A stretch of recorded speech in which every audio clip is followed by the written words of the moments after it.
নিরামিষভাবে তৈরি এই চানা মশলা আমিষ চানা মশলার স্বাদকেও হার মানাবে। নমস্কার বন্ধুরা, মিঠু অ্যান্ড রিয়া কুকিংয়ে তোমাদের সকলকে স্বাগত। আজকে হাজির হয়েছি সম্পূর্ণ নিরামিষভাবে তৈরি চানা মশলার রেসিপি নিয়ে। নিরামিষ হলেও এই চানা মশলা পেঁয়াজ রসুন দেওয়া চানা মশলা থেকে কিন্তু কোনো অংশে কম নয়। চলো দেখে নেওয়া যাক আজকের রেসিপি। তার জন্য চানা মশলার জন্য চানা কড়াইগুলোকে উষ্ণ গরম জলে ভিজিয়ে রেখেছিলাম 4 ঘন্টার জন্য। এবার একটা প্রেসার কুকারে চানার কড়াইগুলোকে দিয়ে নিচ্ছি, আর দিচ্ছি একটু বেকিং পাউডার অথবা সোডা, যে কোনো কিছু দিলেই হবে। আর দিয়ে দিচ্ছি সামান্য একটু সর্ষের তেল। এতে চানার কড়াইগুলো সুন্দরভাবে সুসিদ্ধ হয়ে যাবে। কড়াইগুলো ওদিকে 4টে সিটি দিয়ে সেদ্ধ হতে দিয়ে দিয়েছি। এদিকে আমি মশলাটা তৈরি করে নিচ্ছি। তার জন্য কড়াইয়ে দিয়ে দিয়েছি সর্ষের তেল, 2টো তেজপাতা, 4টে শুকনো লঙ্কা, গোটা গরম মশলা আর গোটা জিরে। ফোড়নটাকে সুন্দর করে ভালোভাবে ভাজা ভাজা করে নিচ্ছি। ফোড়ন থেকে সুন্দর একটু গন্ধ এলে দিয়ে দিতে হবে কাশ্মীরি রেড চিলি পাউডার। অবশ্যই গ্যাসের ফ্লেম থাকবে লোতে। কাশ্মীরি রেড চিলি পাউডার তেলের ওপরে দিলে রান্নার রঙটা খুবই ভালো আসে। এবার দিয়ে দিচ্ছি 1.5 চামচ আদা আর কাঁচা লঙ্কার পেস্ট। এবার দিয়ে দিচ্ছি টমেটো কেচাপ 2 চামচ পরিমাণে। তোমরা এর পরিবর্তে টমেটো বাটা অথবা টমেটো কুচিও ব্যবহার করতে পারো। এবার দিয়ে দিচ্ছি একটা মিডিয়াম সাইজের ক্যাপসিকামের হাফটা এরকম টুকরো টুকরো করে নিয়েছি, সেই ক্যাপসিকামের টুকরোটা দিয়ে দিলাম। ক্যাপসিকামটা তোমরা চাইলে ডাইরেক্ট তেলের মধ্যে দিয়েও ভাজতে পারো অথবা মশলার সাথে এইভাবে কষিয়েও নিতে পারো।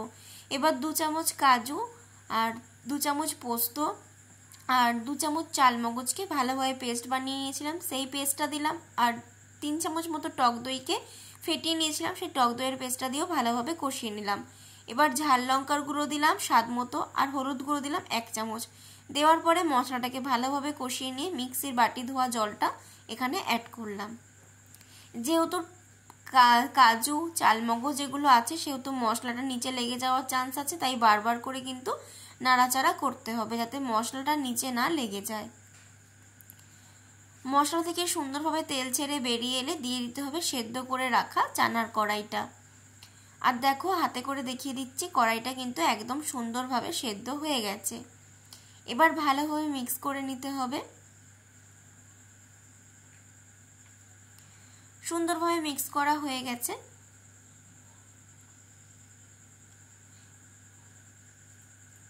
এবার এর মধ্যে আমরা দিয়ে দেব স্বাদ মতো লবণ, আর দিয়ে দিচ্ছি স্বাদটা ব্যালেন্স হওয়ার জন্য 1 চামচ মতো চিনি।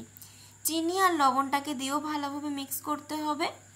এবার এই পর্যায়ে তোমরা চাইলে একটু জল ব্যবহার করতে পারো, তবে আমি আর জল ব্যবহার করিনি। চানা মশলা যেহেতু একটু মাখা মাখা হলেই ভালো হয়। আর এই যে জলটা দেখছো এটাও কিন্তু একটু টেনে নেবে। একটু সময় ধরে ভালোভাবে ফুটিয়ে নেওয়ার পরে দিয়ে দিচ্ছি এখানে গরম মশলা বাটা। আমি এখানে গরম মশলা বাটা ব্যবহার করছি, তোমরা চাইলে গরম মশলা গুঁড়োটাও দিতে পারো। আর দিয়ে দিলাম সামান্য একটু ফ্রেশ ক্রিম 1 চামচ পরিমাণে। ফ্রেশ ক্রিম থাকলে তোমরা দেবে, না থাকলে না দেবে, কোনো সমস্যা নেই। ফ্রেশ ক্রিমটা দিয়েও সুন্দর করে মিক্স করে নিতে হবে।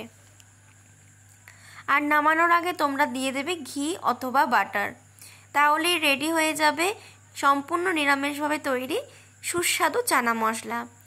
আশা করি তোমাদের আজকের রেসিপিটা খুবই ভালো লেগেছে। যদি তোমাদের আজকের রেসিপিটা ভালো লাগে তাহলে অবশ্যই আমাদেরকে কমেন্ট করতে ভুলবে না। তোমাদের এক একটা কমেন্ট আমাদেরকে অনেক বেশি উৎসাহিত করে নতুন নতুন ভিডিও বানাতে।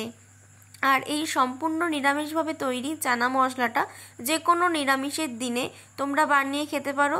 রুটি, লুচি, পরোটা, রাধাবল্লভী, ডালপুরি, যে কোনো কিছুর সাথেই খুবই ভালো লাগে এই চানা মশলাটা খেতে। এই চানা মশলাটা আজকে আমি সার্ভ করছি গরম গরম ফুলকো রাধাবল্লভীর সাথে। আর এই রাধাবল্লভীর রেসিপিটা আমার চ্যানেলে আপলোড করা হয়ে গেছে, তোমরা চাইলে অবশ্যই দেখে নিতে পারো কিভাবে তোমরা পারফেক্ট রাধাবল্লভী বানাবে।